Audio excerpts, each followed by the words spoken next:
ነባት በእውነተኛ ታሪክ ላይ የተመሰረተ ልብ አንጠልጣይ የህይወት ታሪክ። ጸሐፊ መዚዳ ተማም፣ ተራኪ ኢናያ። ለቻናላችን አዲስ ከሆናችሁ ላይክ፣ ሼር፣ ሰብስክራይብ በማድረግ ቤተሰብ ይሁኑ። ነባት እንደ ሁል ጊዜዋ የፈጅር ስግደት ጥሪ ወይም አዛን ከመውጣቱ ተነስታለች። የስግደት ትጥበት ውዱእ አድርጋ የፈጅር ስግደትን አካሄደች። እንደ ጨረሰች እጆቿን ከታፏ ላይ ሳታነሳ እንባዋን ከትላልቅ አይኖቿ ስር ሁለት መስመር እየሰሩ መውረድ ጀመሩ።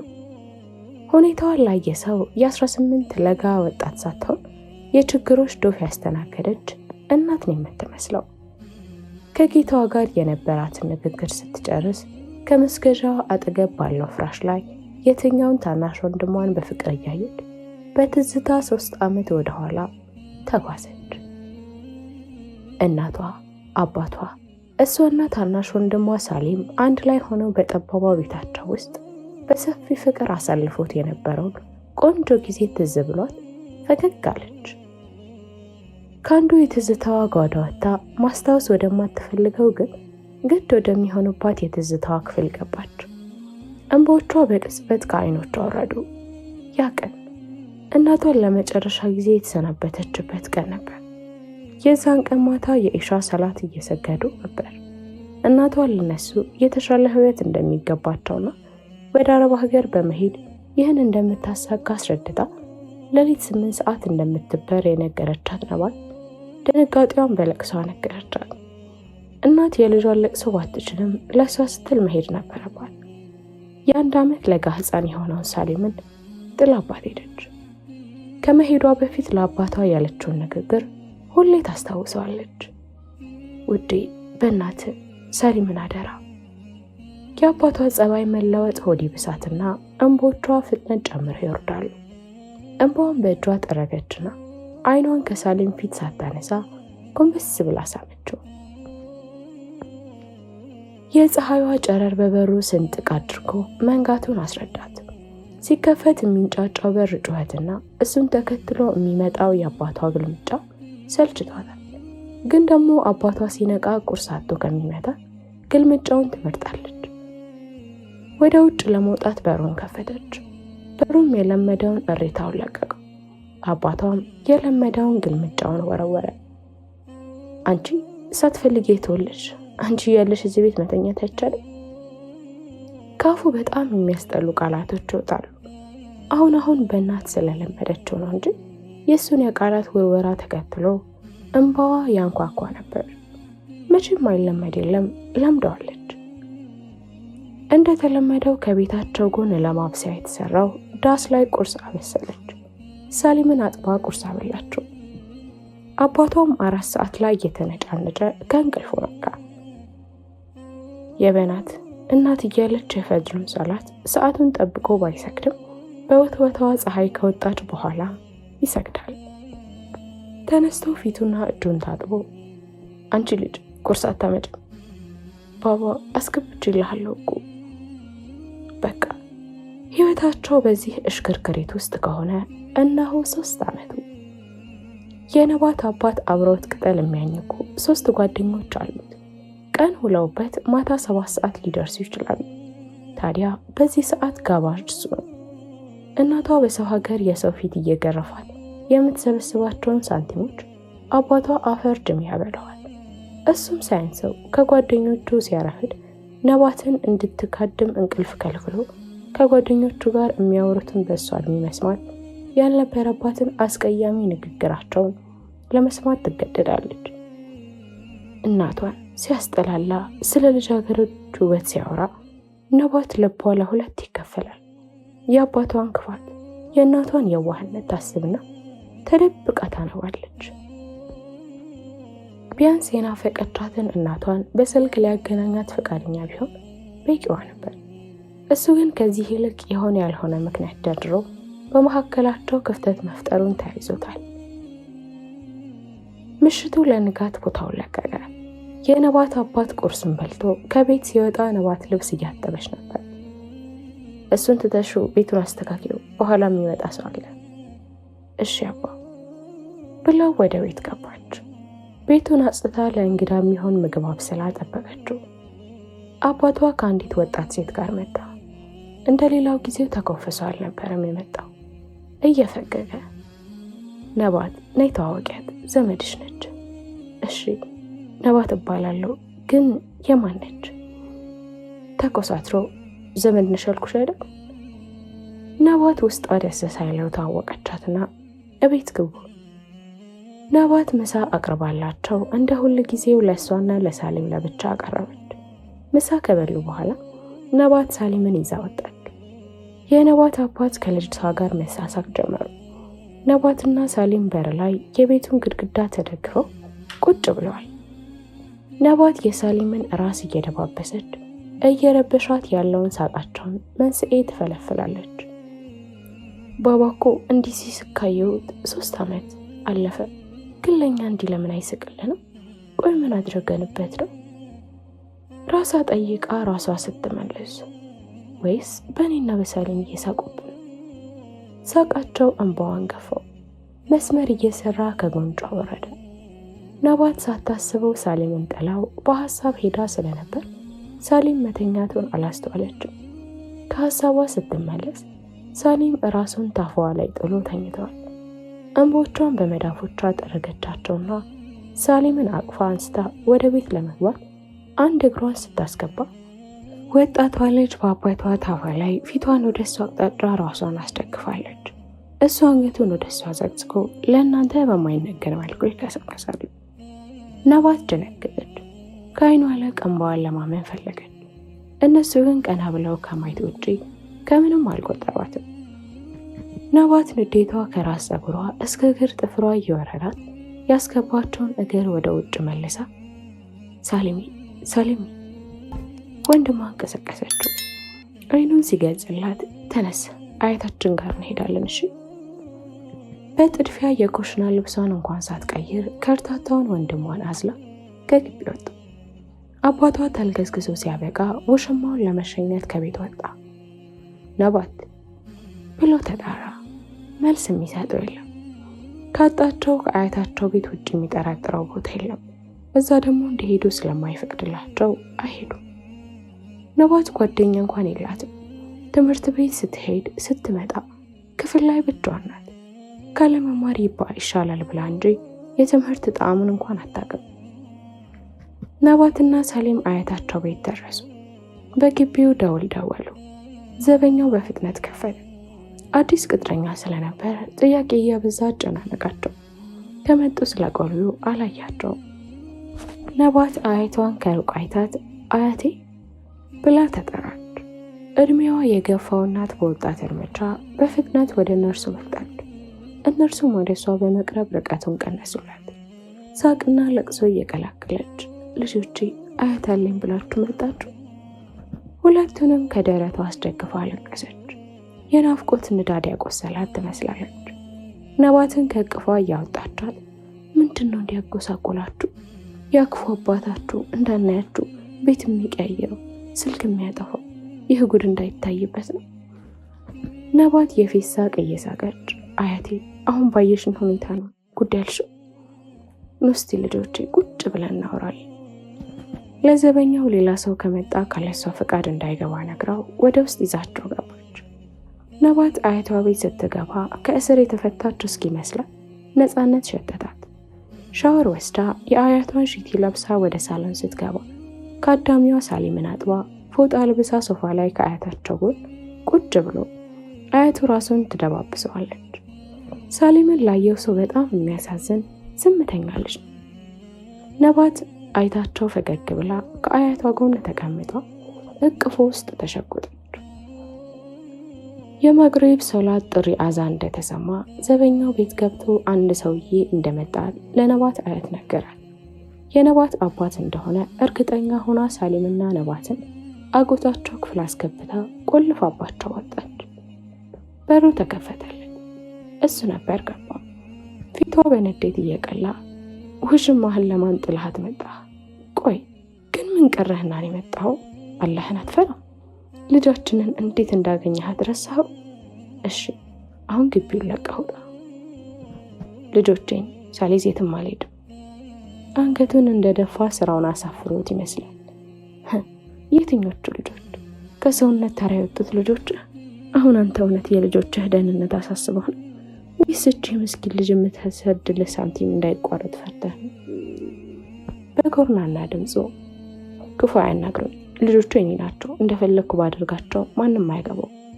እንግዲያውስ። ንግግሯን ሳትጨርስ የመኪና ክላክስ ተሰማ። ዘበኛው በሩን ከፈተ። የነባት አጎት ሙስዓብ ነበር። ወደ ውስጥ ገባና መኪናውን አቁሞ ወደ እነሱ መጣ። እናቱን ግንባሯን ዝሟት፣ እማ ይህ ደግሞ ምን ሊሰራ መጥቶ ነው? እነ ነባት ደህና አይደሉ? አዎ ልጄ፣ ፖሊስ ጠርተህ ከዚህ እስክታስወጣው ደህና አይሆን። የእናቱ ንግግር ባይገባውም ፍላጎቷ ግን ገብቶታል።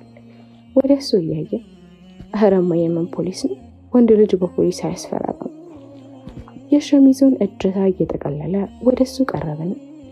በሰላም ትወጣለህ ወይስ ሱስ ያከሰመውን ሰውነትህን ሰባብሬ ላሳቅፍህ? እናት የልጇን እጅ እየያዘች፣ ልጄ ሰበበኛ ሰውዬ ነው፣ እምቢ ካለ ፖሊስ ይጠራል። ሁኔታቸው ያስፈራው የነባት አባት በፍጥነት ግቢውን ላከወጣ። በቀላሉ መለቃችሁ መስላቸው። ሙስዓብ እናቱን ደግፏት ወደ ውስጥ ገቡ። የነባት አያት ሶፋው ላይ ቁጭ እያለች፣ ልጄ ለነባት ክፈትላቸው፣ አንተ ክፍል ውስጥ ናቸው። መች መጥተው ይሄ ተንከሲስ በግድ ሊወስዳቸው ነበር እንዴ? ሙስዓብ ሳሊምን አቅፎት ሶስቱም ወደ ሳሎን መጡ። ከአያታቸው ፊት ለፊት ባለው ሶፋ ላይ ቁጭ ብለው ስላለፈው 3 ዓመት ማውጋት ጀመሩ። ይገርማል እኮ በ3 ዓመት ውስጥ ከ6 ጊዜ በላይ እኮ አልተገናኘም።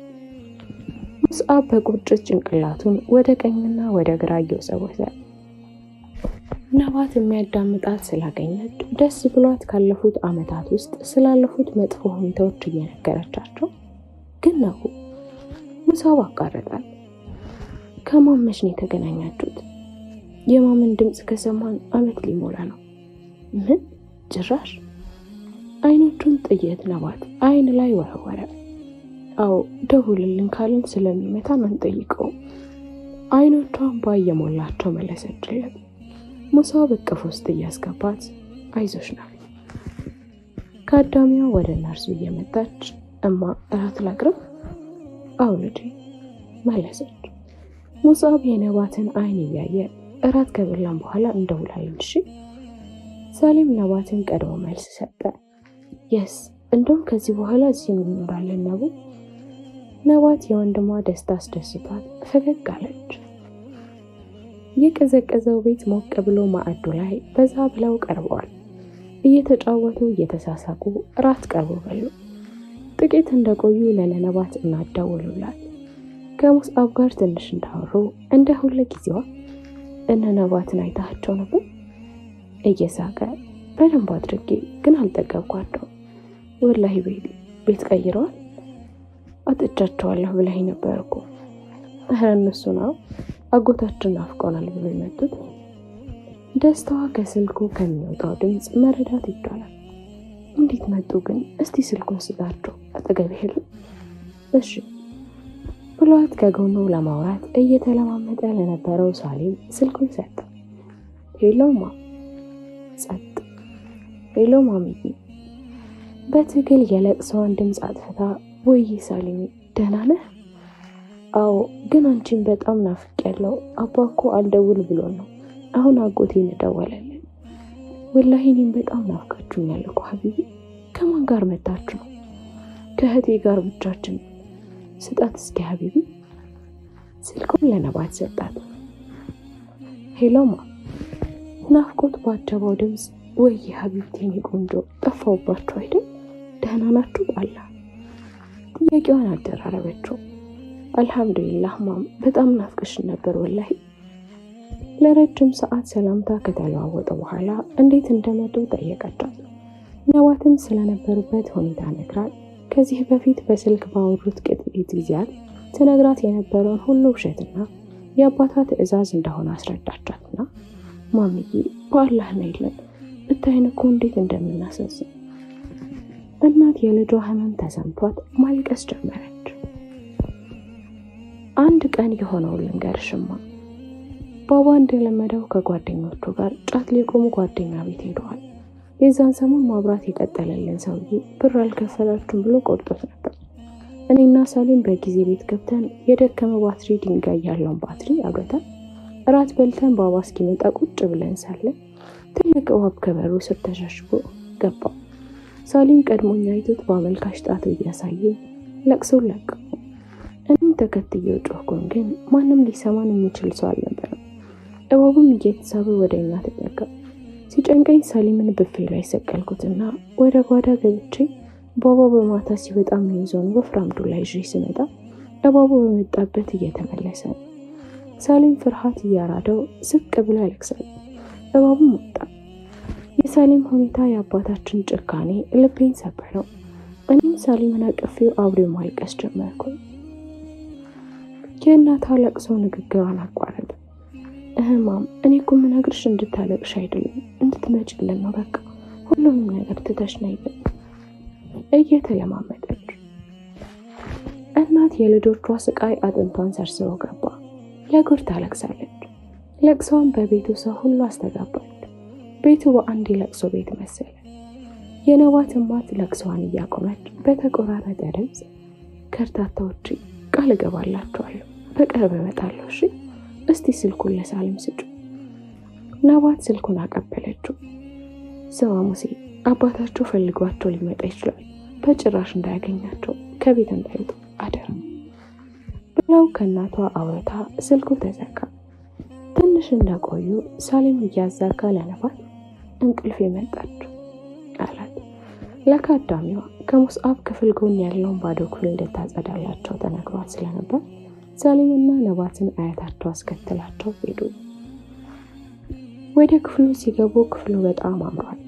የፀሐይን ብርሃን እንዲያስገባ ተደርጎ የተሰራ ሰፊ መስኮት፣ ከውጭ የበራውን ማብራት ከስስና ነጭ መጋረጃ አልሸንፎ ገብተው የክፍሉን ገጽታ በከፊል ያሳያል። አያታቸው የክፍሉን መብራት አበራቸው። ንጣቱ ደስ የሚል ነጩ የአልጋ ልብስ ለክፍሉ ውበት ሰጥቷል። ከመስኮቱ ጎን ያለው የመጽሐፍት መደርደሪያ ላይ የተደረደሩት መጽሐፎች ውበታቸው አንብቡኝ አንብቡኝ ይላል። ነባት ካልጋው ፊት ለፊት ያለውን የመዋቢያዎች ማስቀመጫ ስታይ፣ አያቴ ይህ ክፍል እኔ ሳየው ሁሌ ዝግ ነው፣ ክፍሉ ግን ሰው ይኖርበት ይመስላል። አያቷ ካልጋው ጫፍ ቁጭ እያለች እናትሽ አባትሽን ሳታገባ በፊት ክፍሏ ነበር፣ ስላላየሽ ነው እንጂ እንግዳ ሲመጣ ይከፈታል። እዚህ ክፍል ስገባ ደስ ይለኛል፣ እናትሽን አይበታለሁ። በሀሳብ 18 ዓመት ወደ ኋላ እየሄደች በረጅሙ ተነፈሰች። እናትሽ አባትሽን ሳታገባው በፊት እሷን ፈልጋ ሽማግሌ የሚልኩ ብዙ ነበሩ። ነገር ግን አያትሽ ሕፃን ላት እያለ መልሳቸው ነበር። እናትሽ ያኔ የ2ኛ ዓመት የአካውንቲንግ ተማሪ ነበረች። በአንዱ ቀን ግራ በሚያጋባ ሁኔታ ኒካ እንዲታሰርላት ጠይቀች። እኔና አያትሽ በሁኔታዋ ግራ ተጋብተን ሁሉንም ነገር ማጣራት ጀመርን። ስለ ልጁ ጸባይ የምንሰማው ሁሉ መጥፎ ብቻ ነበር። አባቷ ይህን ሰው በጭራሽ እንደማታገባው ነግሯት፣ እሷም እሱን ካላገባች ራሷን እንደምታጠፋ መለሰች። በቤታችን ውስጥ የነበረው ፍቅር ተነነ። በመጨረሻም አባቷ ከብዙ ልመናና ሽምግልና በኋላ ልጁ ባህሪውን እንደሚያስተካክል ቃል ገብቶልን ቋሚ ስራ እንኳን እንደሌለው ሰው ተረዳች። ከዛም ተዳረች። ለፍቅራችን ሲል ሁሉንም ነገር ያቆማል፣ አብረን መኖር ስንጀምር ደግሞ አግዘዋለሁ ትለኝ ነበር። ግን አሁን ጭራሽ ባሰበት። ልጄ ልታርፊ ከለከልኩሽ ብላት ወደ ኋላ ዞራ አልጋው ላይ የተኛውን ሳሊምን እያየች ወንድምሽ ጥሎሽ ተኛ፣ አንቺም ተኝ፣ እኔም ሄጄ አረፍ ልበል። እነ ነባት አያታቸው ደስተኛ ሆነው መኖር ከጀመሩ 15 ቀን ሞላቸው። በጠዋቱ ሙስአብ የነባት እናት ከ15 ቀን በኋላ እንደምትመጣ ነግራቸው በጣም ደስ አላቸው። ነባት 15 ቀን አልገፋው ብላ እናቷ ስትመጣ እንዴት እንደሚቀበሏት እያሰበች ትገፋዋለች። ቀኑ ቀናትን ወልዶ 15 ቀኑ ደረሰ። በሙስአብ መኪና ተሰብስበው ወደ ቦሌ ያቀኑ። የነባት እናት ቅላት ጀምሮ ሰፊውና ጥቁር አበያ ጋር አረቦችን ራሳቸውን አስመስለው ልከዋታል። ተራ በተራ እያቀፉ ናፍቆታቸውን ከተወጡ በኋላ እቤት ተመለሱ። እቤት ሲደርሱ ከአዳሚያቸው ፕሮግራሙን በአማረ መልኩ አዘጋጅተው ጨርሳ ነበር። ሁላቸውም የዛን ቀን ሙሉ ከቤት ሳይወጡ አሉ። ነባትና ሳሌም ሰውነታቸው ተቀይሮ ፊታቸው አምሮበት የተደበቀ ውበታቸው ወጥቷል። ነባት እናቷ ከመጣች ብዙም ሳይቆዩ አዙሮ ማጣል ጀመራት። ደህና ሆና አብራቸው እየተጫወተች በመሃል ትወድቃለች። የነባት እናት ለሙስአብ የአባይ በፊት ጓደኛ ሩቃ ይሰራ ነበር አይደል? አዎ አባ ጎበዝ ነው ሲል ሰምቻለሁ። ግን አባ ከሞተ በኋላ ብዙም መምጣት ትቷል። አልፎ አልፎ መስጊድ እንገናኛለን። እስቲ በነቡ ቤት መጥቶ እንዲቀራላት አናግረው። ሙስአብ አናግሮት እየተመላለሰ መቅራት ጀመረባት። ሲቀራባት ነባት አስለፈለፋት። አባቷ አሰርቶባት እንደሆነ ተናገረች። ይህን ለነባት አልነገሯትም። የዛኑ ቀን የነባት እናትና አያቷ የቤቱ በረንዳ ላይ ቁጭ ብለዋል። የነባት እናት ዝቅ ብላ እያለቀሰች፣ ቆይ እሷ ምን አድርገው ነው እንዲህ የሚያስራት? ልጇ አይደለም? በተንከባከበችው ይህ ይገባታል። አይዞሽ ልጅ። ነባት ወደ ውጭ እየወጣች ስለነበር የእናቷን ንግግር ሰምታታለች። ወዲያው ስለሷ እያወራች እንደሆነ ገባት። ደነገጠች። እግሮቿን ወደ ኋላ ጎተተቻቸው። ወደ ክፍሏ እየሮጠች ገባች። በሩን ቆልፋ መስገጃዋ ላይ ወደ ቂብላ ተደፋች። አምርራ አለቀሰች። ወንዶች አውሬዎች ናቸው ስትልም ጮኸች። ነባት ቂርአቱን በደንብ እየተከታተለች ስለሆነ ጥሩ ለውጥ እያየች። ሙስአብ ከሚወዳት የሰፈሩ ልጅ ከመክፊራ ጋር ኒካህ ሊያሰሩ እነ ነባት ገና ሳምንት ሲቀራው ነው መቀወጥ የጀመሩት። ቀኑ ደርሷል። ባረከላሁ መብሩክ ብለናል። አላህ ይውደደው፣ እናሰደናል የሚለው የነስሩ ከድርን የሰርግ ነሽዳ ድምፁን ከፍ አድርገው ከፍተውታል። ዘመድ አዝማድ ተሰብስቧል። ሙሽራው ሙሽሪትን ይዞ መጣ። በጣም ባማረ መልኩ ፕሮግራሙ ተጠናቀቀ። የሙስአብ ጓደኞች ሲቀሩ ሁሉም ተበታተነ። ከጓደኞቹ መሃል ኢምራን ነባትን ከልጃገረዶች መሃል እየተከታተላት ነበር።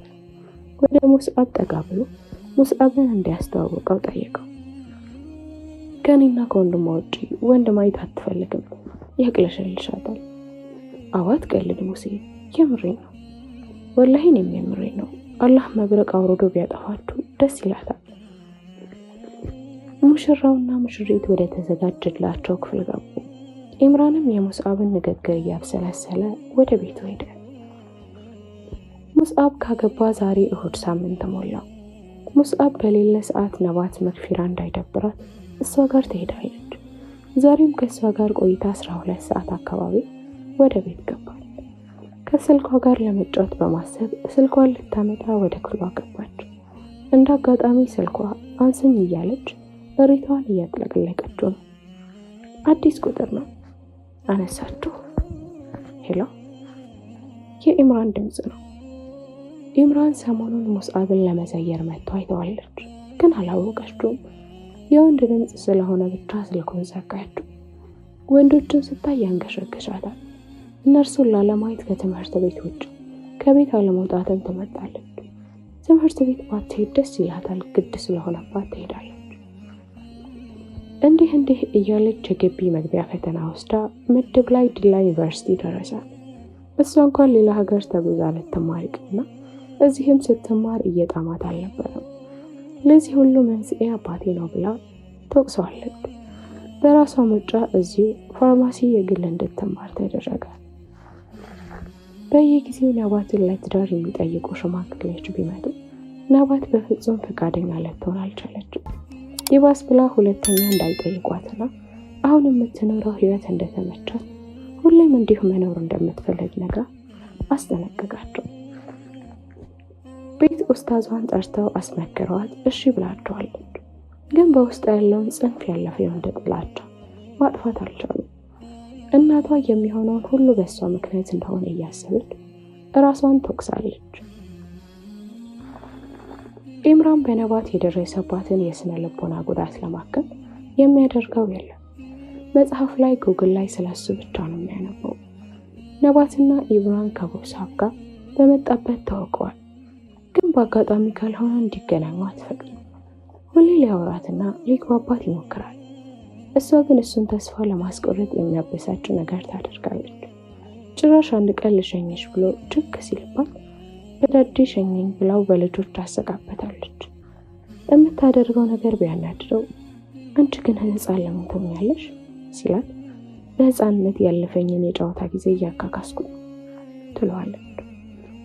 አሁን ከኢምራን ጋር መቀራረብ ስለጀመሩ ስልክ ታነሳለታለች። ደውሎ ሊያወራት እንደሚፈልግ ነገራት።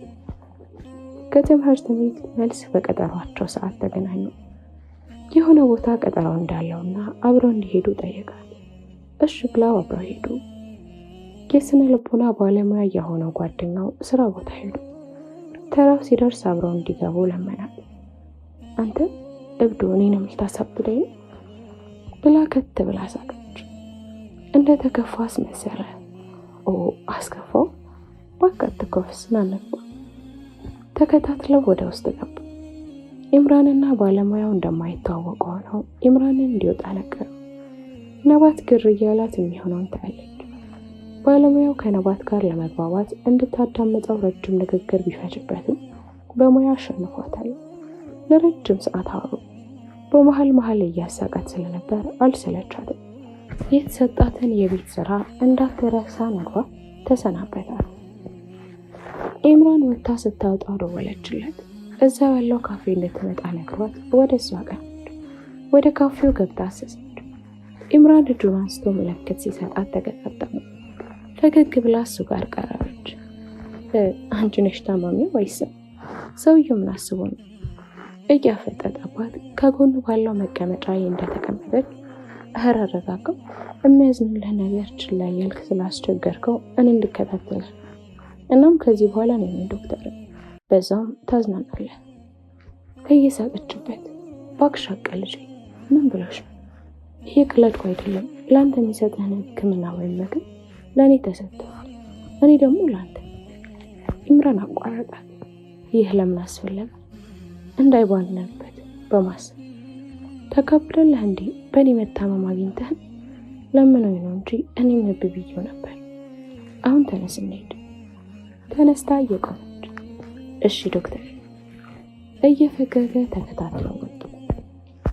ከዚህ ቀን ጀምሮ የቀጠሮ ቀን ሲደርስ አብረው ይሄዳሉ። እዛ በሄዱ ቁጥር የነባት ባህሪ መቀየር ጀመረ። የዶክተሩ ምክር በደንብ እየገዛት ነበር። በቃ ሌላ ሰው ነች። ወንድ ላይኗ የሚያስጠላት ነባት ከኢምራን የሚስጥር ጓደኛሞች ሆኑ። ታሪኳን ጨርሳ ነገረችው። ሙሳብ እንደነገረው አታውቅም ነበር። እነ ነባት ቤት በነባት መለወጥ ተደስተው ኢምራንን ያሞግሱታል። ዛሬ ኢምራን ለነባት ከላይብረሪ ስትወጣ እንደሚፈልጋት ነግሯታል። ሰዓቱ ሲደርስ ነባት ጥናቷን አቁማ ወጣች። ቀድሟት ደርሶ ነበር። ሰፈራቸው ያለ በወጣቶች የተሰራ ግሪን ኤሪያ ይዟት ሄደ። ወደ ውስጥ ገቡ። ኢምራን ለመቀመጫነት የተዘጋጀው ወንበር ተደግፎ ሳር የተነጠፈበት በሚመስለው መሬት ላይ ቁጭ አለ። ነባት 1 ሜትር ያህል ከጎኑ ርቃ ተቀመጠች። ኢምራን ዙሪያውን እያየ አያምርም?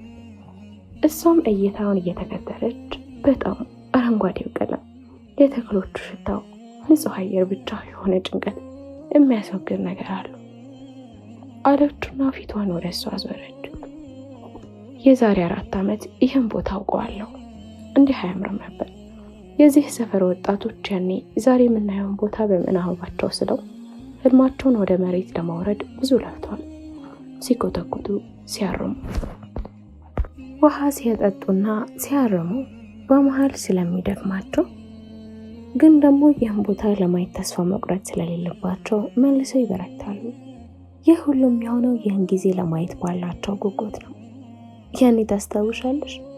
እኔን ተስፋ ለማቁረጥ በዳዴ ወስደሽ ስታጣብቅኝ፣ ባገኘሽ አጋጣሚ ሙድ ስትይዥብኝ ተስፋ ሳልቆርጥ እስካሁን አብሬሽ የቆየሁት እንዲህ ተለውጠሽ ማየትን ስለምናፍቅና ተስፋ በሚያስቆርጥ ያህል ስለምወድሽ ነው። እናም ከዚህ በኋላ አንዲትም ቀን ያላንቺ አሳልፌ ማባከን አልፈልግም። እባክሽ ሐላላ አድርጌሽ እድሜ ዘመኔን የልቤና የቤቴ ንግስት ላድርግሽ አላትና መልሷን በፍርሃትና በጉጉት እየጠበቀ አጎነበሰ። በዚህ ሰዓት ያልጠበቀችው ስለሆነ ትንሽ ከው ብላ በፍቅር አይን ቀና ብላ ያየችው አፍራህ ነው አንገትህን የደፋኸው? እኔም እኮ እወድሃለሁ ዶዬ። አንተ ባትኖር ማን ከዛ ድብርት ይገላግለኝ ነበር። እንደ ጧት ጀንበር ፊቱ እያበራ አይኗን እያየ እናት አገቢኛች ማለት ነው? አይ እንደዛ እንኳን ማለት አይደለም፣ ታገባኛለህ ማለት ነው ብላው ሳቀች። የመግሪብ ስግደት ጥሪ አዛን ሲሰማ ከግሪን ኤሪያ ወጡ። ኢምራን ነባትን እስከ ቤት ሸኝቷት እዛው ሰፈር መስጂድ ገባ። ነባት አላስችል ብሏት እንደገባች ሁሉንም ለሙስዓብ ነገረችው። ሙስዓብ ለቤቱ ሰው ተናገረ። ሁላቸውም ደስ ብሏቸዋል። ከነባት ተነጋግረው ቅዳሜውን ኢምራን ሽማግሌ ላክ። ጉዳይ ነው ቤት ቀድመው ስላወቁ ሽማግሌ መመላለሱ ቀልሏቸዋል። ኒካህ ለሳምንት እሁድ ተቀጣጥረው ሸኟቸው። ሳምንቱ ሙሉ መግፊራና ነባት ምንም አላረፉ። የነባት እናቷና አያቷም የሚመለከታቸውን በማዘጋጀት ተጠምደዋል። ሙስዓብ በተደጋጋሚ የነባትን አባት እንዲመጣ ቢያስደክበትም ልጁ ፊት በድፍረት መቆም እንደማይችልና በፍጹም እንደማይገኝ መልእክት ልኮለታል። ሙስዓብ ያለበትን ለማጣራት ሲሞክር ከጓደኞቹ ርቆ ሰዓቱን መስጂዱ እንደሚሆን ተናገረው። ለሙስዓብ ግን በሱ የተደረገ ድራማ ነበር የመሰለው። ዛሬ ቅዳሜ ነው። ነገ ደግሞ የነቡ ሰርግ። ነባትና ኢምራን ከተገናኙ 2 ቀናቸው ነው። ነባት ኢሻ ሰገደችና ለኢምራን ሜሴጅ ለመላክ ስልኳን አነሳች። አንተ ተናፋቂ ነህ ለካ ጽፋ መልእክትን ሰደደች። ስልኳን መስገጃው ላይ እንዳስቀመጠችው ስልኳ ጮኸች። ኢምራን ነበር። አነሳችው። ሰላም አለይኩም ውዷ ሚስቴ። ወአለይኩም ሰላም። ደሞ ሚስቴ ስትላት ታፍሪ? ለምን? ባል ለሚስቱ ቢያንስ በቀን 3 መደወል አለበት። ከአሁኑም ከቡካቤ ከቀነስ ሐሳቤን ለመቀየር 8 ሰዓት አለኝ። ትናፍቂኛለሽ እኮ ግን ደግሞ አንቺን ለማስደሰት ስል ነው ቢዚ ሆንኩብሽ።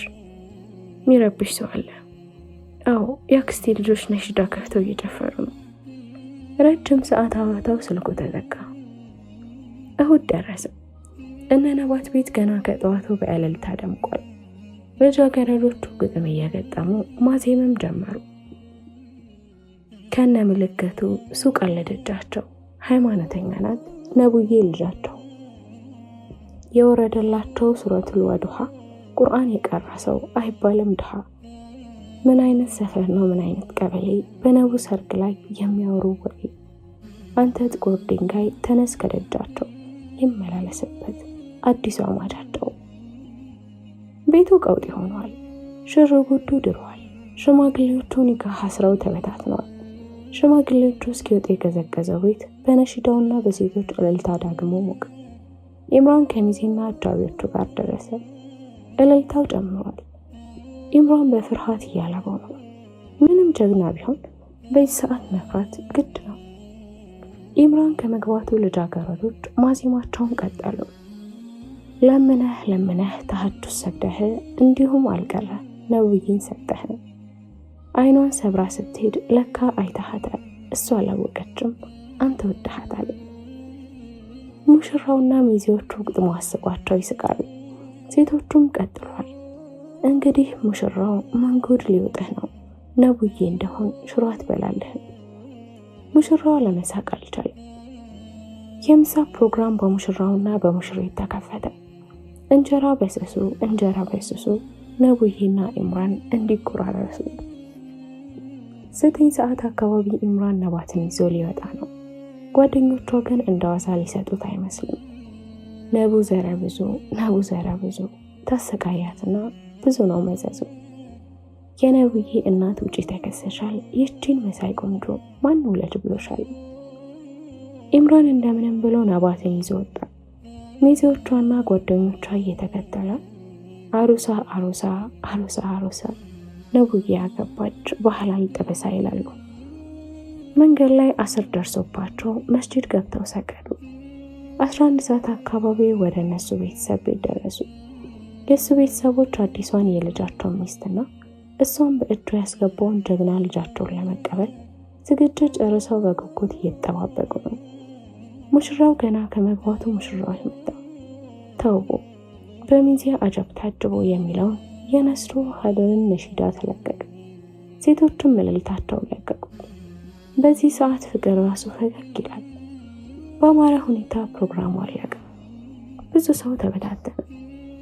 ያ ሁሉ ቀውጥ ያልቆ ኢምራንና ነባት ግቢ ውስጥ ለነርሱ የተዘጋጀላቸው ባለ 2 ክፍል ቤት ገቡ። ቤቱ እህቱ አስውበውት አምሯል። ነባት 2 ክፍል ነው? ወደ አንደኛው ክፍል እያየች አዎ የራሴን ቤት ስሰራ ደግሞ ለአንቺ 1 መኝታ ክፍል ለ1 መኝታ ክፍል ይኖራል እየሳቀ እብድ ብላው ነባት ሳቁን ተጋራች። ኢምራን እጇን ይዞ ወደ ውስጥ መራት። አልጋ ክፍሉ ባለው ልክ ተውቧል። ዋው በጣም ያምራል። ክፍሉን ባይኗ እያሰሰች ኢምራን ወይ ነቡ ሁለታችንም እዚህ እናድር ፈገግ ያለ እናፈራሽ ቆይ አንድ ታሪክ እንገርሽ ብሎ ካልጋው ጫፍ አስቀመጣትና ከጎኗ ቁጭ አለ። ወሬ ለመቀየር እየሞከረ አይ ታሪክ መስማት አልፈልግም ደክሞኛል እየተጨማለቀች እሺ አይንሽን ጨፍኝ ስጦታ ልስጥሽ እሺ ብላው እየሳቀች አይኗን ገደለች። አይ መሳቅ አይቻልም። እጇን ዘርግታ ስጦታ ስትጠብቅ እየፈራ እየጀገነ የሞቱን ከከናፍሮቿ አዘየራቸው ተመለሰ። ነባት ኤሌክትሪክ እንደያዛት ነዘራል። ከድንጋጤዋ ፍርሃቷ ለቀቃት።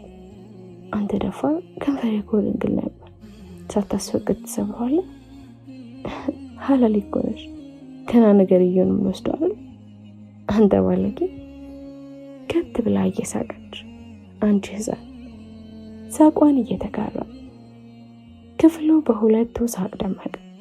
ቅድመ ሁኔታው በዱዓ ከፍተውት ልጅ ለማምጣት ጉዞ ጀመሩ። ወዲያው ነባት በሲቃድም ክፍሉን በጩኸት አናወጣቸው። ታሪኩ ተፈጸመ። ህይወት ግን ይቀጥላል። ቻናላችንን ላይክ፣ ሼር፣ ሰብስክራይብ በማድረግ ቤተሰብ ይሁኑ።